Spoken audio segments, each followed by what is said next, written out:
போகர் 7000 முதற்காண்டம். காய சுத்தி ரகசியம். உடலிலுள்ள நச்சுக்களை நீக்கி ஒளியாக மாற்றுவது எப்படி? மூட்டியே அது உண்ணும் கற்பமுண்ணும் மூதண்டை காயத்தை சுத்தி பண்ணும். காட்டியே கணமான மூலிகையுமுண்ணும் கசடகற்றும் கழுகணத்தில் கண்ணுளிதான் மீறும். ஆட்டியே அண்ணாக்கில் கபத்தை தள்ளி அடுத்தாறு தளத்திலுள்ள ஆமம் நீக்கும். வாட்டியே ஐம்புலனை வாளால் வீசு மறவாதே இரவு பகல் வாசிவாட்டே. வணக்கம். இந்த வீடியோவின் நோக்கம் நம் உடலை காயகற்பத்தின் மூலம் சுத்திகரித்து நச்சுக்களை நீக்கி ஒளிமயமாக்கும் ரகசியத்தை போகரின் வரிகள் மூலம் விளக்குவதே ஆகும். பிழைகள் இருப்பின் ஒரு மாணவனாய் எண்ணி பொறுத்தருள்க. இரவு பகல் வாசிவாட்டினால் என்ன நடக்கும் என்று தெரியுமா?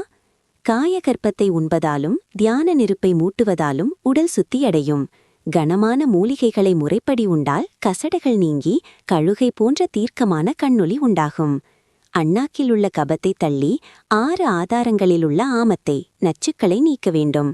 ஐம்புலன்களையும் வாசி எனும் வாளால் வீழ்த்தி இடைவிடாது வாசியோகம் செய்யுங்கள். இந்த ரகசியத்தை முழுமையாக அறிய சப்ஸ்கிரைப் லைக் செய்யுங்கள். உடல் அணுக்களில் உள்ள அசுத்தங்களை நீக்கி ஒரு தூய ஒளி உடலை லைட் பாடியை பெற்று பிரபஞ்சத்தோடு கலத்தல். காய சுத்தி ரகசியம். நன்றி. ஓம் நம சிவாய. வாழ்க வளமுடன்.